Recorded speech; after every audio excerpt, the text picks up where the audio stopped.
Hello everyone and welcome to another video with Spartan 086, and today we're doing Forces of Valor's HMS Ark Royal. Yes, there are two of them. As you can see, I've got two models and we'll get to them in a wee second. First of all, we always do a wee history at the start. HMS Ark Royal, pennant number 91. She was laid down in 1935, was launched in 1937 and commissioned in 1938. She was built in the Camel Laird yards. Her displacement was 27,000 tonnes, 720. Complete length was 800 feet, which made her just slightly smaller than the hood.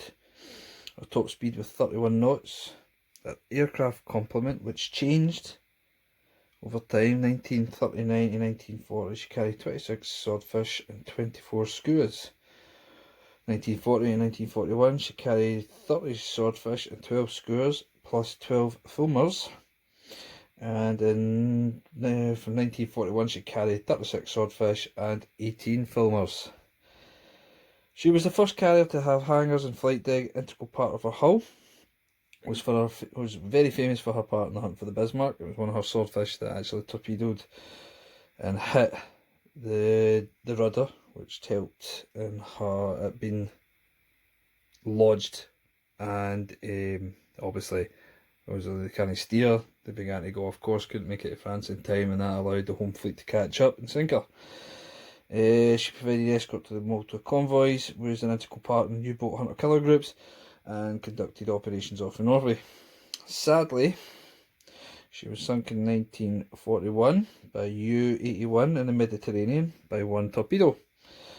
Flaws in her design helped in her sinking. This was rectified in later carrier designs. You'll see the Indefactible and etc., Illustrious and Colossus class. You'll see them, they had a different design which made it a lot harder to sink just with one torpedo. She was discovered in 2002 by ROV. She was discovered 1,000 metres below the surface, obviously 1 kilometre, and 30 nautical miles from Gibraltar, so she wasn't that far from home. So a wee bit about the ship's done. We'll go into the actual design. Forces of Valor, obviously you get the two, you get Unimaxes and you get the Weatherstones. This is a Unimax. Obviously it's missing its wee plates underneath, but as you can see, both of them are very good models. Obviously it's missing part of its tower, which I do have. This was a second hand buy, but on the delivery part of it had broken off. Just never really found the time to reattach it. Overall, fantastic, great models. You can see we've got a lot of detail with the design of the secondaries. Hooks and ladders. You see the lifeboats.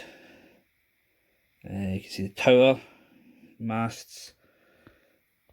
Overall, they did a fantastic job with this. Again, as you see, there's no real weathering etc. with them, but overall, still fantastically well done. She looks very realistic. I've been looking at pictures of her and that, well, doing a wee bit of research, and bang on. Forces of Valor did a good job with this. She is held quite high within the senior service.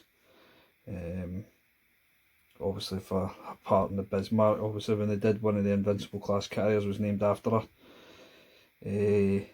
So hopefully one day there'll be another one.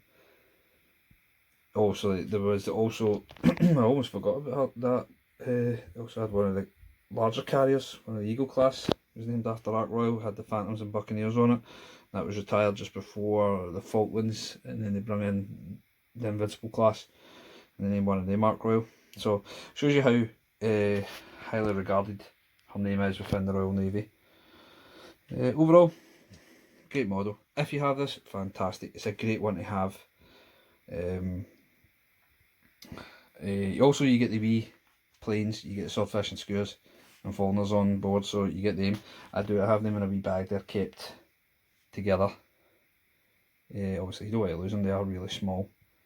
I've got kids, so if you drop something like that, then no doubt they'll pick it up and eat it. Oh, it gets soaked up in the hoover. So, but overall, they did a fantastic job. The new ones are great as well. New ones is actually almost exactly the same, except for the board they use.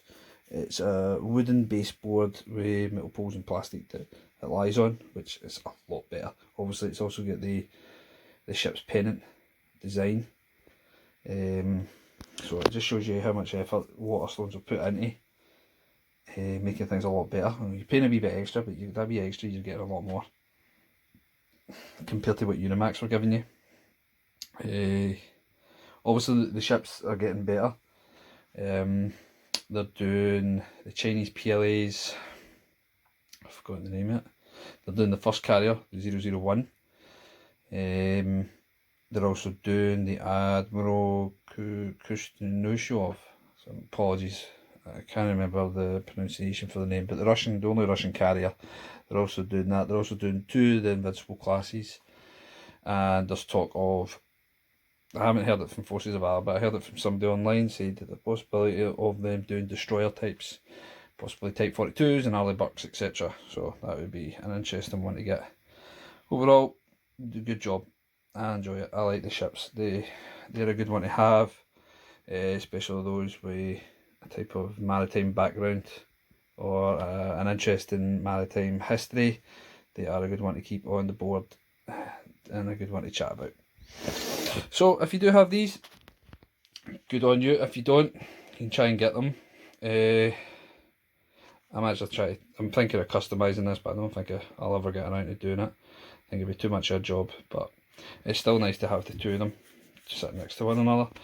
If you do have them, fantastic, well done. If you don't, hopefully, maybe fingers crossed, you'll get the new ones that are about 50-60 pounds. I think they're going for, so not a bad deal. I'll end this one there. There's not much to say about the Ark Royal. It's a good ship, did a bit. It's just sad the way she was lost. Anyway, hope everybody's well. Obviously lockdown's finished now, so everybody's getting back to normal. Hope everybody's well. If you're liking the videos, obviously hit the like button, hit the subscribe button, and get more up. Alright, bye bye now. Take care.